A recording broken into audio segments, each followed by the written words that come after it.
Hi everybody, how are you all doing? Hope this video sees you all well. This is NAW0001 with yet another review for DC 52, and this is actually the last one for November for DC 52 because next week there isn't any, due to the fact that DC scheduling doesn't allow for any of their comics in the new 52 to be released on a 5-week month, which is interesting. As always with these videos, my opinion, my reviews, go out, buy what you want to buy, just as long as it's all is entertainment for you. And we start off with the worst of the week as far as I'm concerned, and it is Blackhawks. Yeah,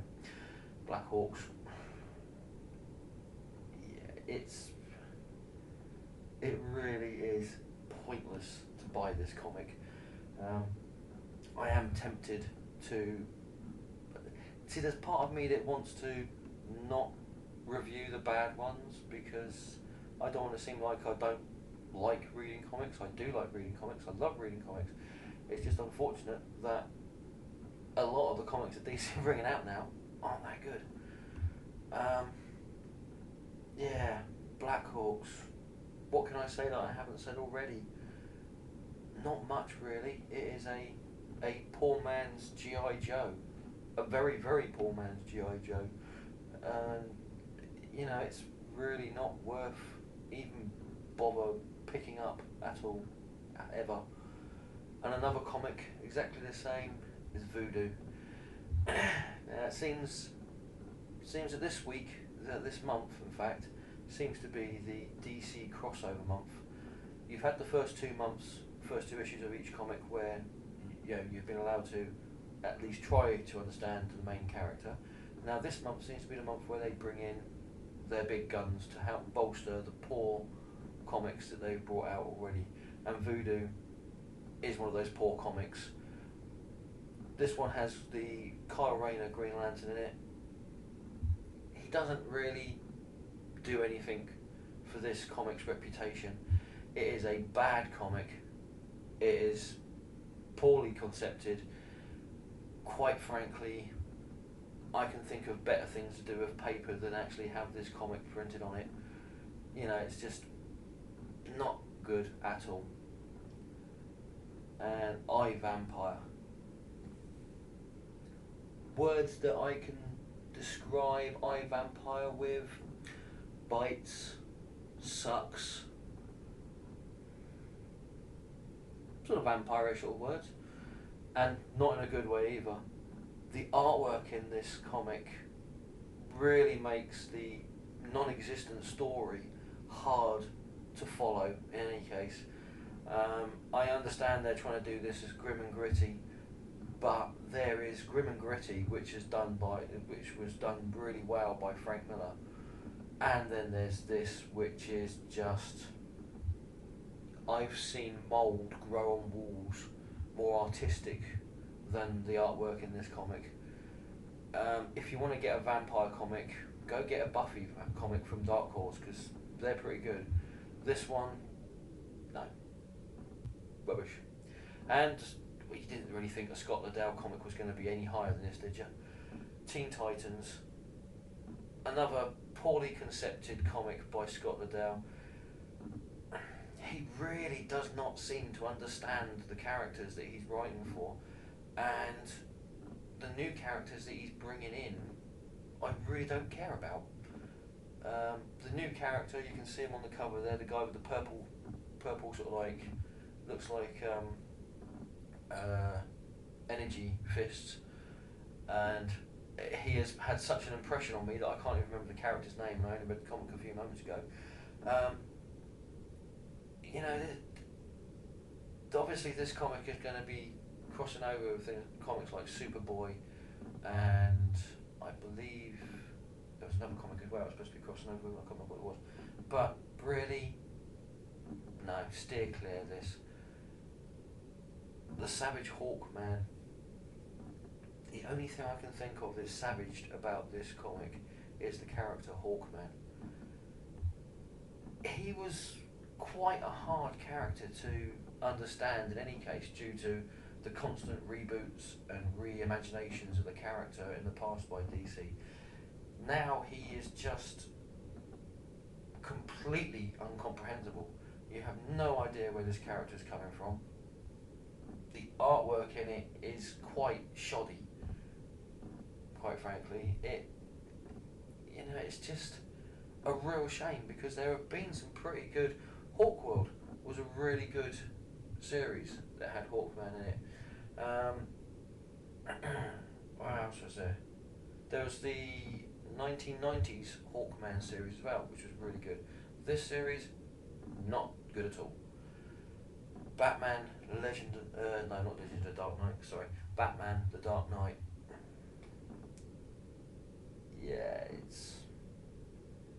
I've said it before and I've said it again, they really should have started this series from number one, the first arc that they had from the first 6 issues before the reboot, because this arc they have here now is just poor in comparison to other Batman comics that are out at the moment. The artwork's okay, it's possibly the only redeeming feature that I can think of actually for this comic. The storytelling is really poor with this, and quite frankly, if you want to get a Batman comic, read Batman or Detective Comics, because this is just one of those Batman comics that's just a throwaway story for Batman. It's not going to really ignite anybody in 10 years' time. Superman, I don't like the uniform that Jim Lee's designed for Superman. Don't like the attitude that Superman has now, and it seems like at the beginning of this story they try to tie in with the stories that are happening in Action Comics. Not too bad, but it takes them about 4 pages to do that. So either the writer is trying to get his head around what's going on in Action Comics to make the stories in Superman make sense, or he just didn't have much to write about for this story for Superman, so he had to fill 4 pages with something. So he just done a quick recap of what's happened in the last 3 issues of Action Comics. Great writing. Artwork is really nice in this, but you can't sell a comic on artwork alone. Fury of Firestorm, the Nuclear Men. It is a really interesting concept with this character. You get 2 Firestorms for the price of 1. But I've said it before and I'll say it again, there is just something missing with this comic. I don't know, the artwork's okay, the artwork's really nice, but there is just something not quite there. I can see this comic quite easily crossing over with Captain Atom, but I think they need to have a much more A-lister character to cross over with this comic than one like that. One thing about this comic, it does seem to have the new DC Universe first appearance of Killer Frost. So there you go. The Flash. This series does seem to be stops and starts for me. First issue, didn't do much for me. Second issue, I was, wow, this issue is right back to the beginning again. This issue didn't do much for me at all.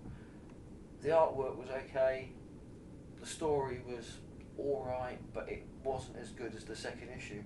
And if this is how it's going to go, I suspect that the 4th issue is going to be pretty good, the 5th issue is going to be terrible, the 6th issue is going to be pretty good, and so on and so forth.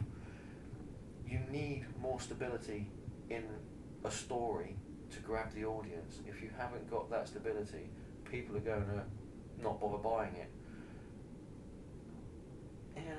Interesting new powers with Barry Allen, but he seems to be relying on those new powers rather than his old ones. Green Lantern, the New Guardians. This comic is just one of the best Green Lantern comics that are out there at the moment, without doubt. The story in it is really riveting. I don't think there's much of a spoiler. Agent Orange, the Orange Lantern, the phrase, he comes back in this. You've got Kyle Rayner, who actually wields all seven? All the rings of the other Lantern Corps, plus the Green Lantern ring. It is a brilliant story.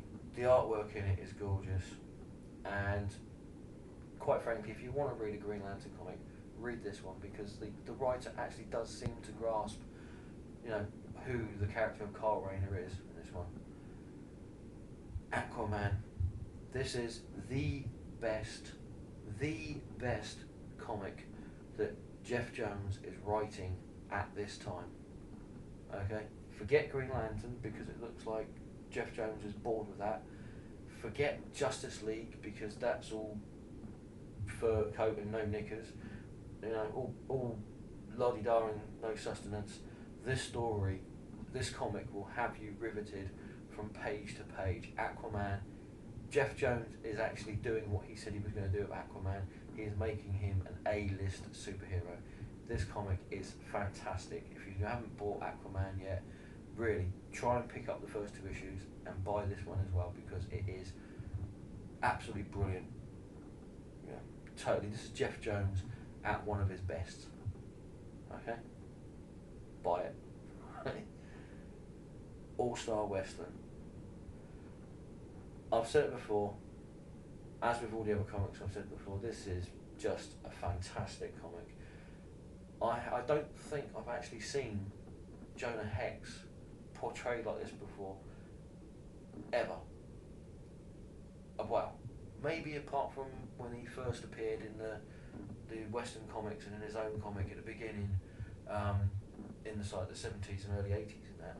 But this is Jonah Hex as he should be, a bounty hunter, going for, single-minded, going for what he knows, for his own goal. Brilliant writing. The second strip in there, the El Diablo strip, is a fun little story with zombies in it, and I have noticed that there seems to be a lot of zombies in the DC comics at the moment. But yeah, brilliant comic. And this had to be Justice League Dark, the best comic of the week. Again, the portrayals of these characters in here are top notch. I love the way they're portraying Deadman in this story. He doesn't seem to be such a selfish prat as he is being portrayed in as DC Universe Presents series. John Constantine is back to the way he was when he first appeared in Swamp Thing, written by Alan Moore, from what I can tell. Zatanna is just, a brilliant character in any case. I think Zatanna is one of those most underrated characters DC have. Not too keen on the title though. Justice League Dark still sounds like a chocolate bar to me, but I can look over that because this is one of those comics that DC is producing. It's fantastic. Pick it up. Well, there you go. That's the review for this week's New 52 for DC. Next week there isn't any New 52 from DC, as I said at the beginning of the video. So you never know, I might do a review video with non-DC comics. That would be interesting, wouldn't it? That'd be a complete change of track for everybody. Confuse everyone, including myself. Thanks for listening. Thanks for watching. Hope this helped you, made up your mind on any of the comics. But as I always say, make up your own mind. If you're going to buy a comic, read it, enjoy it, because that's what comics are there for, to be enjoyed. So, again, thanks for watching. Have a fantastic week of reading comics, and see you next time. Ta-ta for now.